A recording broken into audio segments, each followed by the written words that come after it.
할렐루야. 오늘도 주 앞에 전심으로 예배하는 우리 성도님들의 삶에 주님의 은혜와 사랑이 가득하시기를 축복합니다. 얼마 전에 우리 시우가 다리 수술을 받았어요. 이제 수술해서 고정해놨던 핀을 제거하는 수술을 받았는데 수술 직전까지 통증이 굉장히 심했단 말이죠. 수술 후에 통증이 가라앉았는지 회복은 잘 되어가고 있는지 전화를 통해서 좀 물어봤습니다. 수술 후에 확인된 부분은 이제 부러진 대퇴부를, 이 허벅지를 고정해 놓았던 핀이 너무 강하게 붙어 있다 보니까 그래서 통증이 있었다라고 이제 얘기를 하더라고요. 다행히도 수술 전과 같은 통증은 없는데 아무래도 부러졌던 뼈를 붙여놓은 거다 보니까 날씨가 굳거나 비가 올 때는 좀 욱신거리겠죠. 근데 그 마음을 저는 너무 잘 알겠는 거예요. 왜냐하면 제가 경험을 여러 번 좀 해봤잖아요. 다리 수술을 여러 번 받아봤다 보니까 그게 통하다 보니까 시우가 이런 얘기를 합니다. 삼촌은 이미 경험해봤으니까 제 마음을 잘 아는 것 같아요. 왜냐하면 누구한테 말해도 모르는 거거든요. 그 아픔은 그 경험해본 사람만 아는 부분이 있잖아요. 너무나 맞는 말이었어요. 수술 때 오르기 전에 어떤 기분이었을까? 수술 후에 정신을 차리게 될 때 어떤 기분이었을까? 수술 후에 통증이 있을 때는 어떤 마음일까? 이런 생각 들거든요. 수술 잘못된 거 아닌가?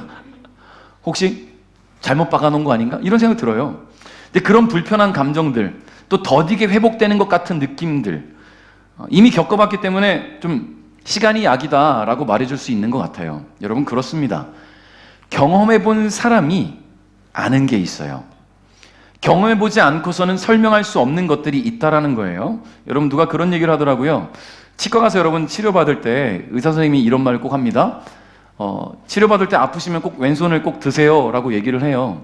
근데 누가 이런 말을 하는 거예요. 환자가 아파서 손을 들면 아프구나, 아프지 않게 해야지 이 생각으로 선생님이 하는 게 아니라 아파서 손을 드는 거 보니까 내가 신경을 제대로 찾았구나. 내가 제대로 찾은 거구나. 잘 진행이 되고 있구나 라는 거라는 거예요. 신경을 건드린다는 것은 이제 아파진다는 것이고 아픈 것을 표했다는 것은 의사 선생님 입장에서는 나는 지금 잘하고 있다라는 거라는 거지요. 어떻게 보면 본인이 경험을 직접 자기 이빨을 치료하지 않았어도 이거는 치료해 가면서 경험되어지는 부분이잖아요. 아프면 손을 드는구나. 그러면 신경이 잘 건드려지고 있구나. 그러니까 여러분 그런 경험들은 굉장히 중요한 것 같아요. 그래서 병원을 우리가 어디가 아파서 병원을 가도 많은 수술 경험이 있고 많은 치료 경험이 있는 선생님을 찾아가려고 하는 게 바로 그런 부분 아니겠습니까? 저도 여기 이빨을 요번에 이제 임플란트를 하게 됐어요. 2개를 한 번에 하게 돼서 2개를 한 번에 뽑았단 말이죠. 근데 이제 원장님이 3분이 계신단 말입니다. 근데 누가 대표원장인가 보면 셋 다 이름이 대표원장이라고 써 있어요. 그 누가 대표원장인지 어떻게 알아요? 알 수 있는 방법은 사진 제일 앞에 있는 사람. 그죠? 그리고 거기 무슨 감사장 이런 거 보면 누구 이름이 써 있는지 보면 알잖아요. 그래서 이 대표원장님께 받고 싶습니다라고 했어요. 근데 그분은 지금 수술 중이기 때문에 1시간 정도 기다려야 되는데 괜찮으시겠어요? 그럼요. 다른 선생님들은 지금 바로 돼. 근데 마취를 해놓고 1시간을 거기 이렇게 누워가지고 기다렸어요. 왜요? 보다 안정적으로 받고 싶은 마음 때문에. 아무래도 더 수술 경험이 많을 테니까. 그런 게 사람들의 생각, 심리 아니겠습니까? 여러분 그러니까 경험이라는 것은 굉장히 중요하다라는 거예요. 여러분 그런데 야곱은 매우 큰 고통을 경험했습니다. 그 고통은 경험해본 사람만이 알 수 있는 것이었어요. 그 고통이 뭐냐면 바로 자식을 잃은 고통이었어요. 지난주에 우리가 하나님의 자리를 훔쳐서 다른 것으로 대체해 놓았던 야곱의 삶을 통해서 우상이 무엇인가에 대해서 함께 나누었습니다. 만들어지고 세워진 것만 어떤 그런 형체만 우상이 아니라 하나님의 자리를 대신해서 내가 갖다 놓은 것, 내 마음의 자리에 세워놓은 것, 내 마음 중심에 갖다 놓은 것, 이 모든 것들이 숭배의 대상이 된다고 했지요. 하나님을 대신하는 우상이라는 것 말씀드렸습니다. 여러분 야곱의 삶에는 여러 우상들이 있었어요. 물론 하나님께서 그 삶을 인도해 가셨지만 하나님을 알아가는 과정 속에서 야곱은 하나님 자체를 사랑하기보다 하나님을 통해 얻을 수 있는 것, 그리고 하나님을 통해서 얻은 것을 더 사랑했어요. 그게 뭔가? 첫 번째가 뭐였습니까? 장자의 축복이었잖아요. 장자의 축복을 받기 위해서 별의별 방법을 다 써요. 형도 속이고 아버지도 속이고 뭐 맞지도 않는 옷을 입은 것처럼 온몸에 형처럼 털을 붙이고 목소리도 그 얇은 목소리를, 걸걸한 목소리를 일부러 내가면서 거짓된 모습을 통해서 장자의 축복을 뺏었단 말이지요. 그게 우상이 아니고 뭐겠습니까? 그리고 또 뭐에 있었어요? 사랑하는 라헬이 우상이었어요. 라헬 하나 얻겠다고 14년을 일했잖아요. 하나님의 은혜를 위해서 14년을 일한 게 아니라 라헬과 결혼하기 위해서 14년을 일했어요. 그리고 외삼촌의 재산이 우상이었어요. 그 재산을 뺏겠다고 또 6년 동안 열심히 일했어요. 마지막으로 이 요셉이 야곱의 우상 아니었습니까? 가장 사랑하는 아들. 여러분, 요셉에 대한 그림으로 인한 그 공허함은 그 동생 베냐민으로 채웠습니다. 그리고 그의 삶을 위로하는 것이 하나님이 아니라 베냐민이었다는 거예요. 그만큼 야곱에게 있어서 이 막내 아들 베냐민은 너무나 큰 존재감을 갖는 아들이었습니다. 그런데 문제가 뭐냐면 온 세상에 가뭄이 들었습니다. 야곱과 그 가족이 살고 있던 이 가나안 땅에도 가뭄이 들었어요. 가뭄을 피해갈 길이 없어요. 여러분, 이거 사람의 방법으로 해결할 수 없는 거예요. 왜냐하면 하나님께서 계획하신 방법이거든요. 그래서 야곱이 어떤 생각을 했습니까? 아들들을 애굽으로 보냈단 말이에요. 소문을 들어보니까 애굽에는 양식이 있더라, 곡식이 있더라. 그것도 하나님께서 요셉을 통해 준비시켜 놓은 거잖아요. 그러니까 애굽에만 곡식이 남아 있을 수밖에 없는 거예요. 온 세상이 가물어도 애굽에는 있는 겁니다.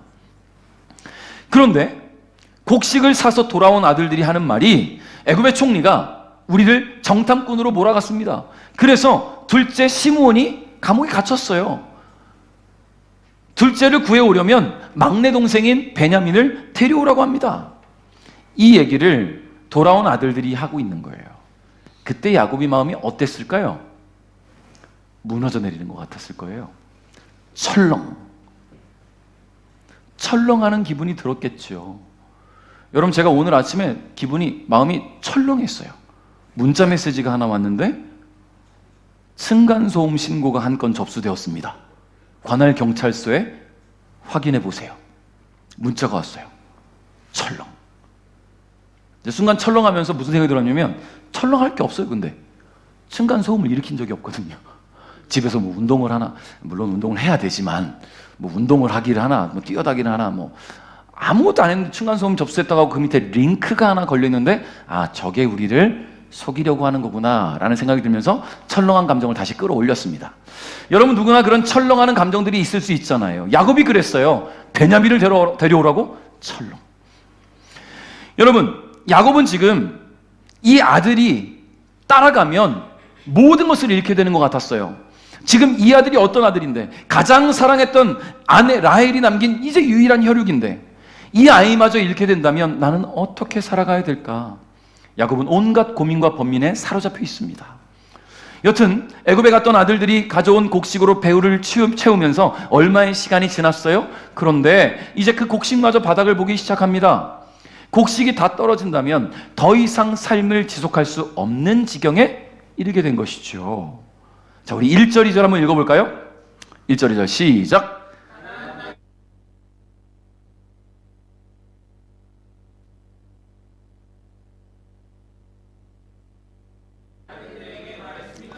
이집트로 다시 가서 먹을 음식을 조금 더 사오너라. 아멘.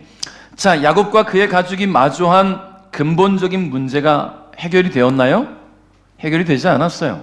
음식을 사오긴 했지만 일정 양이기 때문에 시간이 지나니까 다시금 배고픔이 찾아옵니다. 온 세상이 가뭄을 피할 수 없기 때문이에요. 이 가뭄이 언제까지 이어질 것인지 얼마나 남았을까요? 한 7년 정도인데, 이게 지금 1년째인지 2년째인지 우리는 알 수 없으니까. 근데 이걸 아는 사람은 애굽의 총리인 요셉밖에 없어요. 하나님의 계획 안에 있는 거니까. 하나님이 바로의 꿈을 통해서 알게 하셨기 때문입니다. 자, 애굽에 다녀온 아들들이 가져온 곡식이 이제 바닥을 보이니까 이제 또 다시 먹고 살 문제가 수면 위로 올라오기 시작합니다. 그래서 야곱은 아들들을 다시 불렀어요. 그리고는 애굽에 다녀오라고 하지요. 왜 다녀오라고 했을까요? 왜 다녀오라고 했을까요?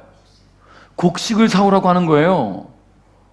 여러분, 근데 야곱이 잊고 있는 게 하나 있잖아요. 둘째 아들이 지금 잡혀 있단 말이에요. 둘째 아들을 데려와라가 아니에요. 지금 둘째 아들 좀 구해와라가 아니에요. 곡식 좀 사와라. 여러분, 도대체 이게 아빠가 이럴 수 있나요? 자기 지금 아들이 지금 갇혀 있단 말이에요. 지금 며칠이 지났는지 우리는 알 수 없지만 몇 날 며칠의 시간이 지나면서 사온 곡식이 떨어질 때까지 이 시므온의 안부를 아버지가 생각하지 않고 있어요. 어떻게 이런 아버지가 있습니까? 오직 베냐민의 안전만이 이 아버지의 생각에 집중되어 있는 거예요. 그리고 가족의 생계. 여러분, 야곱은 지금 눈앞의 현실, 지금 당장 마주한 이 현실적인 문제 때문에 둘째 아들의 생사 따위는 지금 생각하지 못하고 있어요. 그도 그럴 것이 지금 언제 끝날지 모르는 이 가뭄 속에서 음식을 해결하지 못하면 자기는 물론이며 자기가 사랑하는 베냐민도 또 다른 아내들과 자식들 그리고 모든 식구들이 다 굶어 죽게 생겼어요. 지금 음식밖에 생각나지 않는 거예요. 그러니까 여러분, 우리는 기억해야 될 것이 있습니다. 문제를 만나면 그 문제에만 집중하지 않기를 바라요. 물론 먹어야 삽니다. 먹을 음식이 떨어진 이상 살 소망이 없겠지요. 그런데 여러분, 이 야곱이 한 가지 더 잊고 있었던 게 있었어요. 그게 뭡니까? 하나님이에요. 음식이 떨어진다. 그럼 우린 죽는다. 하나님은요? 야곱을 죽음의 고통에서 몇 번이나 구해주신 분이 하나님 아닙니까? 야곱을 살리시고 지금 이 갑부가 될 때까지 이끄신 분이 하나님 아닙니까? 그런데 지금 자신의 안위, 자신의 문제, 식량, 베냐민의 안전 이런 것들만 신경 쓰다 보니까 하나님을 잊고 있어요. 여러분, 큰 재산을 손에 쥐고 고향으로 돌아올 때 야곱의 근심이 뭐였는지 아십니까? 형 에서가 나를 죽이면 어떡하지? 형이 나를 죽이려 할 텐데 어떻게 해야 되나? 형이 군사를 이끌고 오고 있다고 하는데 그 많은 가족이 무슨 소용이고 그 많은 돈이 무슨 소용입니까? 그때 선하신 하나님께서 에서의 마음을 움직이셨어요. 그래서 야곱이 죽지 않게 하셨단 말이죠. 그런 야곱이 지금 하나님을 잊었습니다. 그런 야곱이 왜 이런 위기가 찾아온 것인지 하나님께 묻지 않았어요. 하나님, 왜 이런 위기가 왔습니까? 왜 가뭄이 왔습니까? 도대체 무엇 때문에 이런 문제가 있습니까? 하나님을 찾지 않았어요. 여러분, 조금 더 거슬러 올라가 볼까요? 요셉을 잃었을 때 야곱이 기도했다는 기록이 없어요. 오열했을 뿐입니다. 자기 옷을 찢고 슬퍼했어요. 근데 하나님께 기도하지 않았어요. 하나님, 내 사랑하는 아들이 없어졌지만, 죽었지만, 죽은 줄 알고 있으니까 죽었지만 하나님 남겨주신 이 사랑하는 가족들을 내가 잘 지키겠습니다. 다른 어떤 아들들도 내가 잃지 않도록 하나님 우리 가족을 지켜주십시오. 이런 기도가 없어요. 그냥 요셉을 잃은 거에만 집중하고 있는 거예요. 그리고 나서 요셉을 대체할 베냐민만 끼고 있는 거예요. 지금 여러분, 눈앞에 마주한 현실이 녹록치 않을 때가 있습니다. 우리도 그런 현실을 살아요. 누구나 마주하고 있는 문제들이 있을 수 있다는 거예요. 그런데 여러분, 그 문제에 집중하기 시작하면 문제밖에 보이지 않아요. 왜냐하면 문제를 이렇게 보고 있으니까. 문제를 이렇게 보고 있으니까 그 뒤가 보이지 않아요. 근데 하나님은요, 멀리서 보래요. 하나님이 그 뒤에서 지키시고 계신 거예요. 할렐루야. 여러분, 아이들이 걸음마를 하기 시작하면 한 발 한 발 걸음마 할 때 어디 보고 걷는지 아십니까? 발 보고 걸어요. 땅바닥 보면서. 한 발 한 발. 그러니까 중심이 안 잡히면 넘어져요. 근데 고개를 들면 누가 있어요? 아빠가 있고 엄마가 있잖아요. 넘어질 것 같을 때 얼른 붙잡아주는 아빠 엄마가 있잖아요. 여러분, 문제를 바라보지 마십시오. 그 문제 너머에서 우리를 지키시는 하나님을 바라볼 수 있기를 주님의 이름으로 축복합니다.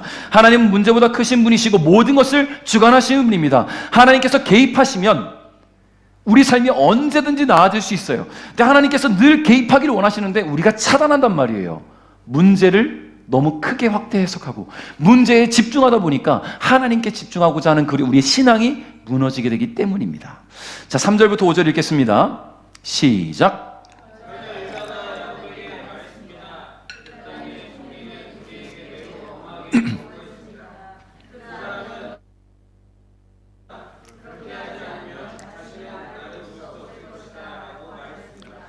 만약 아버지께서 베냐민을 우리와 함께 보내주시면 이집트로 내려가 음식을 사오겠지만 베냐민을 보내주지 않으시면 내려가지 않겠습니다. 그 땅의 총리가 우리에게 경고했습니다. 베냐민을 데리고 오지 않으면 다시는 우리를 보지 않겠다고 말입니다. 아멘. 쉬운 성경으로 읽으니까 더 무슨 말인지 확실히 이해가 되잖아요. 그죠? 지금 이 상황을 이 아들들은 아무리 설명해도 아버지가 이해를 못하고 있는데 오늘 지금 유다가 나서고 있어요. 여러분, 야곱이 바라는 가족 모두의 생존, 즉 극심한 가뭄 속에서도 음식을 구하는 문제는 베냐민 없이는 해결되지 않아요. 지금 해결 방법은 베냐민이 애굽에 가는 거예요. 유일한 해결책. 왜냐하면 이미 애굽 총리 요셉이지만 알지 못하니까 애굽 총리가 베냐민의 존재를 확인해야만 너희들이 정탐꾼이 아니라는 것을 내가 인정해 줄게 라고 말했기 때문이겠죠. 이런 상황에 야곱이 또다시 아들들을 불러서는 애굽에 보내려고 합니다. 그러니까 아들들은 불만이에요. 난처해요. 들으려고 하지 않으면서 곡식만 사오래요. 이미 시므온은 붙잡혀 있고 그 생사 여부도 알 수 없어요. 그런데 곡식을 구해오래요. 장남인 르우벤이 상황 설명했는데도 귀등으로도 안 들어요, 아버지가. 그런데 이때 야곱의 넷째 아들 유다가 아버지 앞에 나섰습니다. 유다는 야곱 아버지 앞에서 지금 자신들이 직면한 문제가 얼마나 시급한 문제인지를 설명합니다. 음식을 구하는 것은 둘째 문제예요. 가장 먼저는 온 세상 가운데 유일하게 식량이 있는 그 애굽, 그리고 그 모든 것을 총괄하는 그 애굽의 총리와의 관계 개선이 시급합니다라고 이야기하고 있는 거예요. 전권을 갖고 있는 사람이 애굽의 총리예요. 바로도 자신의 권한이 아니라고 말하니까 총리에게 다 줬으니까. 근데 유다가 아버지 앞에 나설 수 있었던 이유가 있습니다. 여러분, 형제들이 도단 광야에서 양을 치고 있을 때에 요셉이 왔단 말이죠. 그때 형들이 시기와 질투 때문에 요셉을 죽이려고 했습니다. 구덩이를 파놓고 가둬놨어요. 저걸 어떻게 죽일까? 근데 그 요셉을 죽이지 말고 그 생존을 보존할 수 있도록 팔아버리도록 한 게 유다였어요. 그런 제안을 했던 것이 살리는 사람이 되었다라는 거지요. 그렇기 때문에 어떻게 보면 다른 형제들에 비해서 죄책감이 상대적으로는 좀 적지 않았을까, 그런 생각이 좀 듭니다. 그리고 무엇보다 유다는 아들을 잃은 아버지의 마음, 그 슬픔을 너무나 잘 알고 있었어요. 여러분, 요셉을 애굽에 팔고 나서 유다는 집을 나갑니다. 창세기 38장에 기록된 내용이에요. 그리고 그곳에서 한 여인을 만나서 사랑을 하게 되고 결혼을 하게 되었습니다. 그 사랑의 결실로 세 아들을 얻었어요. 엘과 오난과 셀라. 자, 이제 사랑으로 길러낸 아들들을 이제 결혼을 시켜야 되잖아요. 장남 엘이라는 아들을 다말이라는 여인과 결혼을 시켰어요. 그런데 결혼 직후에 이 엘이 하나님 보시기에 너무 악해서 죽임을 당합니다. 근데 유다는 전통에 따라서 둘째인 오난을 죽은 장남의 아내에게 주게 되는 거예요. 여러분, 형이 죽으면 차남이 형의 대를 이어줘야 되는 거예요. 그게 이 가나안의 전통입니다. 근데 오난은 이 아들을 낳게 되면 자기 아들이 아니잖아요. 형의 호적에 올라가 되잖아요. 그래서 그것이 너무나 못마땅해서 피임을 하는 거예요. 이런 행동이 하나님 앞에 또 보시기에 너무나 악해서 또 죽임을 당했어요. 두 아들을 삽시간에 잃었어요. 두 아들을 잃게 된 유다는 어린 막내 아들마저 죽을까 봐 두려워서 며느리를 친정으로 보내버립니다. 다말을 친정으로 보내버려요. 막내 아들 죽을까 봐. 그리고 며느리를 수절갑으로 살게 하는 거예요. 이후에 사랑하는 아내마저 세상을 떠나고 나니까 외로움에 한 지역에 가서 창녀를 만나게 되었어요. 근데 그 창녀가 누구였냐면 수절갑으로 지내고 있던 며느리 다말이었습니다.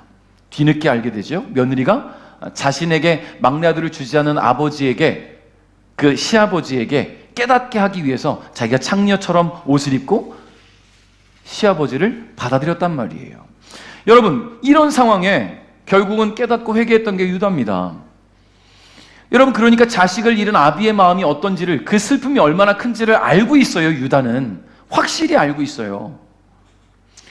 여러분, 사랑하는 아내를 잃는 슬픔을 누구보다 공감하는 유다였습니다. 왜냐하면 그는 이미 경험해봤으니까. 그런 공감대가 있는 아들이 절실한 마음으로 설득을 할 때에 야곱의 마음이 움직이기 시작합니다. 6절을 읽겠습니다. 6절 시작.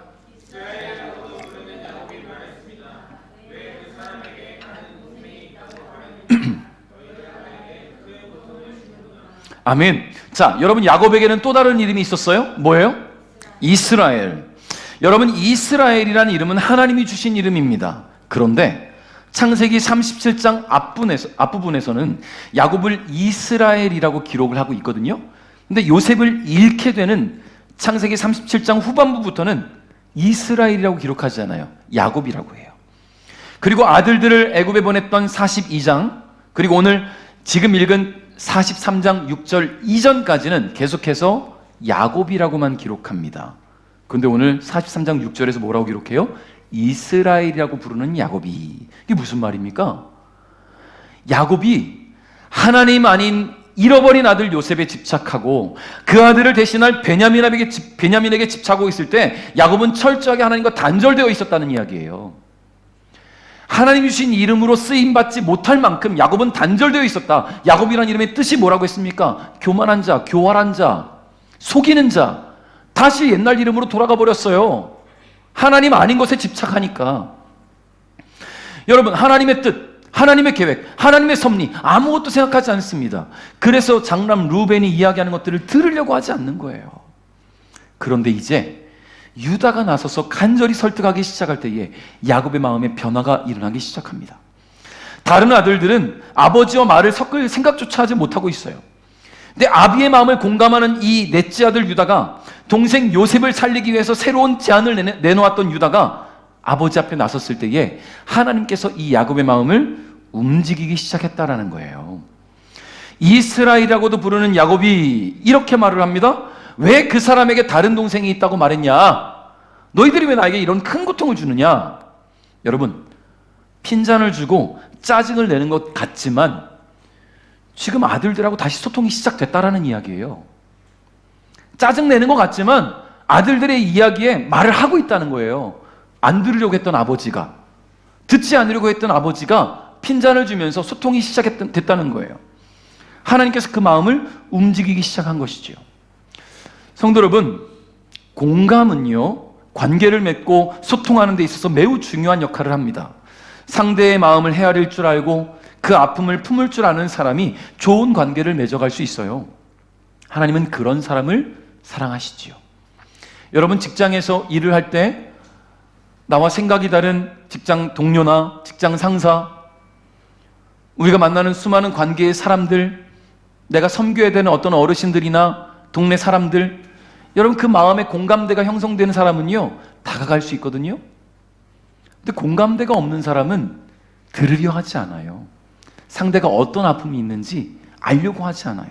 근데 하나님은 알아가길 원하신다는 거예요. 여러분, 예수님의 사역을 보십시오.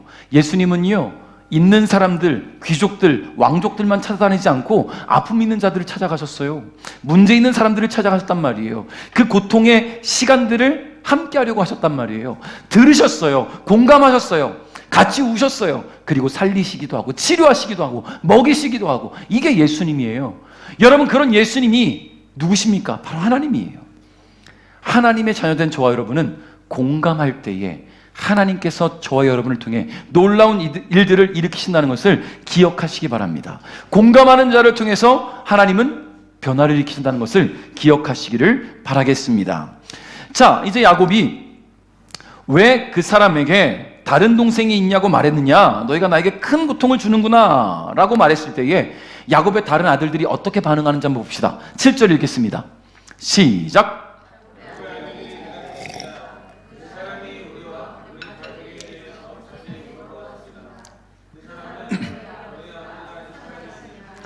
너희에게 다른 동생이 있느냐 하고 물어보았습니다.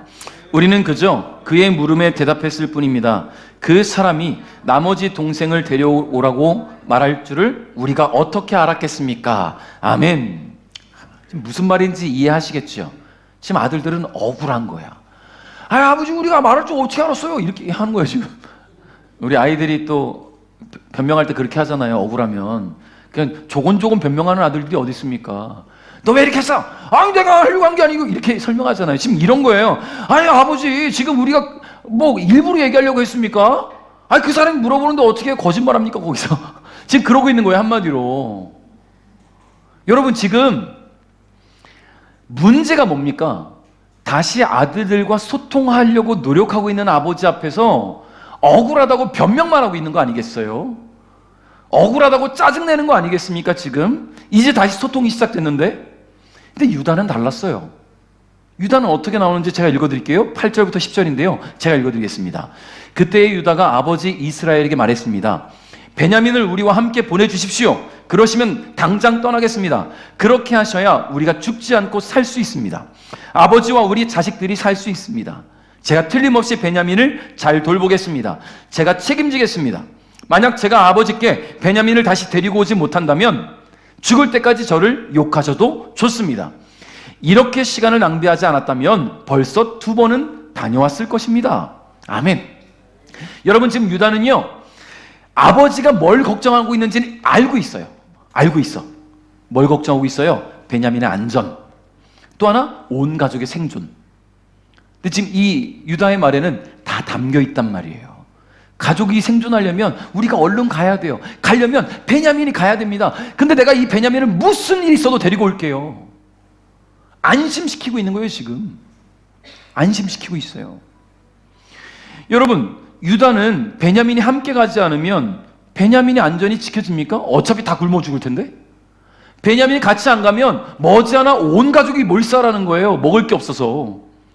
그러니까 지금 이 상황에 해결할 수 있는 방법은 베냐민이 같이 가는 겁니다. 아버지, 베냐민이 함께 가지 않으면 우리는 애굽에 갈 수가 없습니다. 그 설명을 하는 거예요. 현실적인 상황. 근데 유다는요, 설명으로 끝나지 않았어요. 자신이 책임지고 베냐민을 돌보고 데려오겠다고, 안전히 데려오겠다고 이야기하는데요, 9절에서 이렇게 말하잖아요. 제가 틀림없이 베냐민을 잘 돌보겠습니다. 책임지겠습니다 라고 말해요. 책임지겠습니다.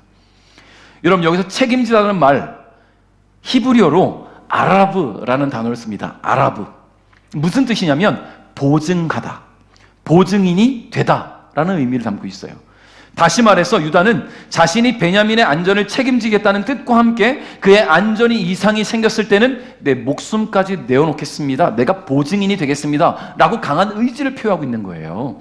나의 목숨까지도 내놓겠습니다. 여러분, 유다의 이런 강한 의지, 이런 믿음, 하나님께서 기뻐하시지 않을 이유가 없잖아요. 그리고 그런 믿음의 유다를 통해서 온 인류를 구원할 메시아 예수 그리스도가 태어나게 되는 거 아니겠습니까? 여러분, 예수님이 어떠셨어요? 온 인류를 위해 자기 목숨을 내어놓으셨어요. 보증인이 되셨어요. 온 인류의 생명을 책임지셨어요. 아무런 가치도 없는 그런 죄인된 우리를 위해 목숨을 던지셨단 말이에요. 그게 예수님이에요. 우리 죄를 대속하신 예수 그리스도의 사랑으로 우리는 오늘을 살아가고 있습니다. 잊지 마십시오. 여러분, 유다의 믿음과 강한 의지에 이 야곱의 얼어붙었던 마음이 열리고 믿음이 각성되기 시작합니다. 우리 11절 12절을 한번 읽어봅시다. 시작.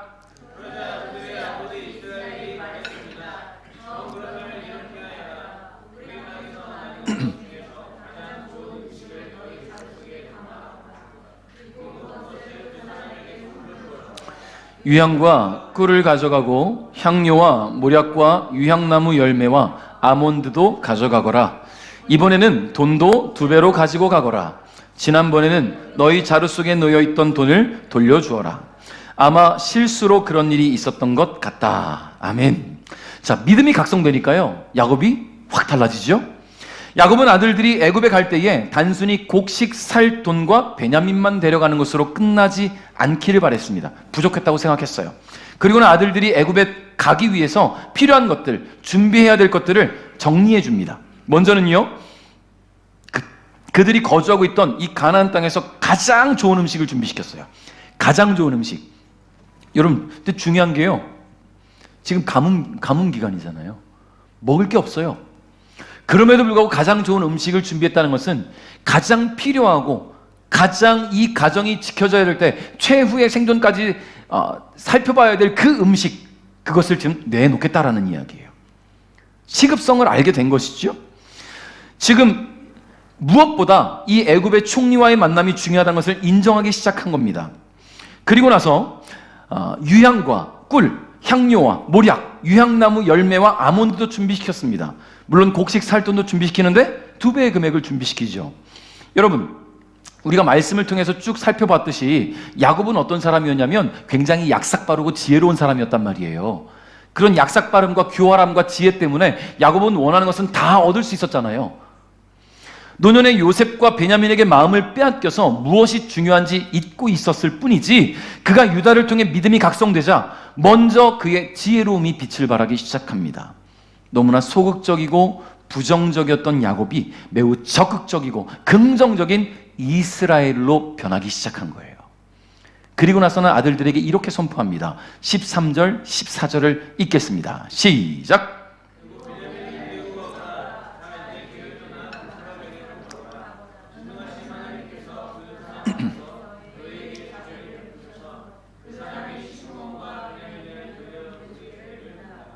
내 아이들을 잃어도 어쩔 수 없다. 아멘.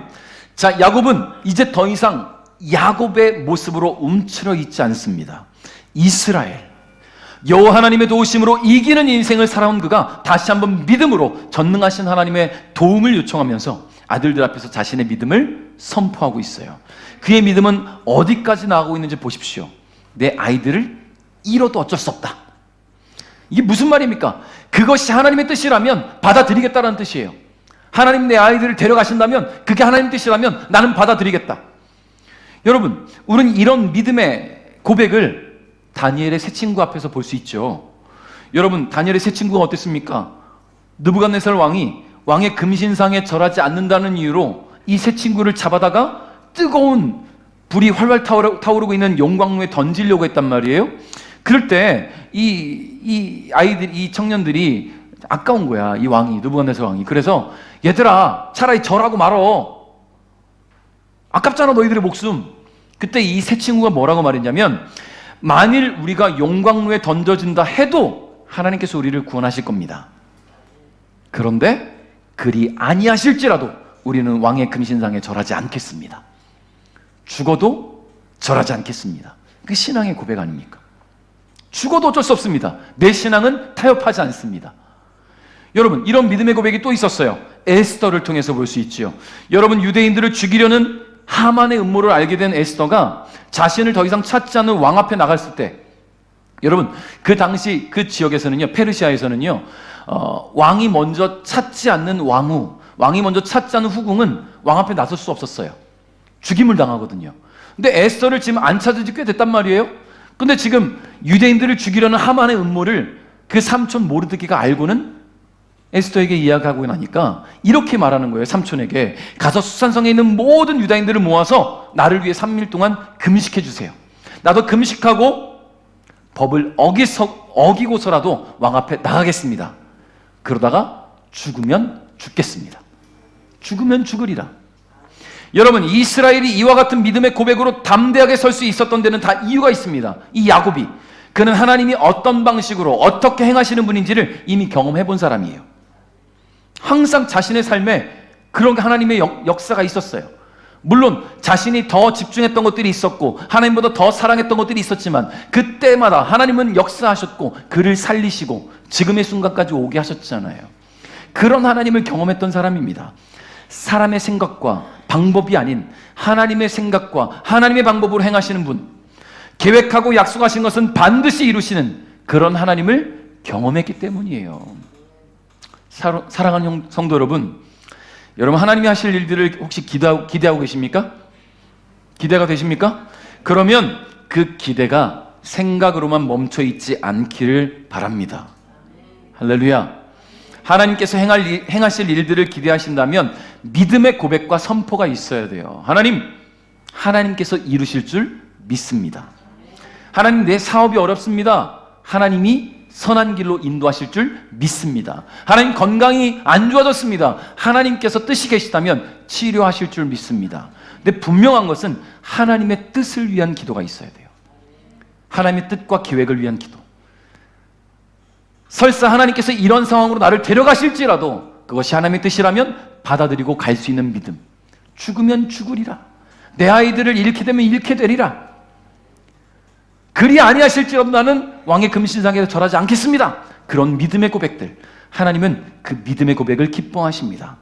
혹 내가 기대했던 바에 못 미치는 결과가 나올지라도, 내가 생각했던 것과는 다른 결과가 나타날지라도 여호와 하나님께서 당신의 뜻과 계획을 온전히 이루실 것을 믿고 순종하며 따라가는 우리 베델 가족 여러분 될 수 있기를 주님의 이름으로 축복합니다. 말씀을 맺겠습니다.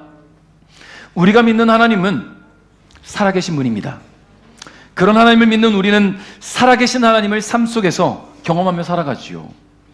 하나님께서 당신의 방식대로 우리의 삶에 개입하시고 간섭하시는 것들을 경험한단 말이죠. 그래서 우리 기독교를 무슨 종교라고 합니까? 체험의 종교라고 하잖아요. 체험의 종교. 경험해본 사람은 아는 거예요. 이런 순간에 하나님 살리셨음을 경험해본 사람들, 절망 가운데 소망을 주신 하나님을 경험해본 사람들은 아는 거예요. 밑바닥 인생일 때 그 밑바닥을 차고 올라갈 수 있는 힘을 주셨던 하나님을 경험해본 사람은 아는 거예요. 죽음의 고통 속에서 하나님이 살리심을 경험했던 사람은 아는 거예요. 여러분, 저는 지금도 27년 전에 저를 살리신 하나님을 기억해요. 몇 번 간증을 했었지만, 여러분, 그 오토바이 사고 속에서 제가 목이 꺾여가지고 땅바닥에 처박혀 있는 것을 하나님이 사람을 보내주셨단 말이지요. 근데 그 사람이 누군지 몰라요. 피투성에 대한 저와 제 친구를 차에 태워서 병원까지 안내하고, 그 병원에서 이 친구들 과다출혈을 우리 못 받습니다 할 때 그 사람들에게 당신들이 의사냐, 이 아이들 죽으면 어떡할 거냐, 받아줘라, 그렇게 얘기하고 떠났어요. 누군지도 몰라요, 지금까지도. 여러분, 피투성에 대해서 병원에서 안 받으려고 했다면 그 차의 시트가 멀쩡했겠냔 말입니다. 온통 피로 다 범벅이 있을 텐데. 여러분, 정신이 조금이라도 있는 사람이면 어떻게든 그 시트 갈아달라고 하겠죠. 근데 그 사람은요, 누군지도 몰라요. 우리를 살려놓고 갔어요. 그래서 제가 여기 서 있는 거예요, 지금. 하나님이 보내신 천사. 하나님은 그렇게 하나님 방식대로 일하십니다. 여러분을 위한 하나님은 어떻게 일하십니까? 여러분은 하나님 그 살아계심을 믿으십니까? 하나님의 살아계심과 그 능력을 내 인간적인 생각으로 제한하지 마세요. 하나님은 우리의 상상을 초월하는 분입니다. 우리의 상식 밖에 계신 분이에요. 죽는다 이거 죽지 않게 하시는 분이 하나님이에요. 산다 이거 죽게 하시는 분이 하나님입니다. 그게 하나님이에요. 오늘도 저와 여러분을 위해 일하시는 하나님, 여러분 열심히 경험하십시오. 매일매일 경험해 보십시오. 어떻게 경험하는 줄 아십니까? 기도하면서 하나님을 알아가면 돼요. 말씀을 통해서 하나님을 알아가면 돼요. 이 말씀에 기록된 일들이 내 삶의 일들이 되면 돼요. 어떻게 해서 되냐면, 기도와 말씀으로 하나님께 나가는 자는 하나님께서 동행하시고 소통하시고 함께 하시니까, 그러니까 경험이 되어질 수 있어요. 여러분, 체험의 종교 기독교, 옆에 있는 사람의 체험의 종교가 되어서는 안 돼요. 나에게 있어서 체험의 종교가 되어지. 하나님을 경험했다. 우리 교회 집사님이 이런 경험을 했대. 우리 권사님이 이런 경험을 했대. 나가서 열심히 자랑하는데 남의 얘기만 하면 뭐합니까? 내가 경험을 해야지. 나를 살리시고 나를 일으키시고 나에게 소망을 주신 하나님을, 내가 경험한 하나님을 얘기하고 자랑해야지. 그게 진짜 경험 아닙니까? 경험해본 사람은 아는 겁니다. 여러분, 그런 경험들이 있다면 그 경험들을 다시 한번 떠올리시고, 혹시 아직 그런 경험이 없다면 하나님, 내 삶에 함께 하심을 경험하게 해주세요. 내 마음에 말씀하시는 주의 음성을 듣게 해주세요. 내 삶이 어려움에 처박혀 있을 때 이끌어 주시는 하나님을 경험하게 해주세요. 그래서 나도 하나님을 경험한 인생으로 주님을 증거하는 삶이 되게 해주세요. 그런 간절한 기도로 또 한 주를 믿음으로 살아가는 우리 배대가족 여러분 될 수 있기를 주님의 이름으로 축복합니다.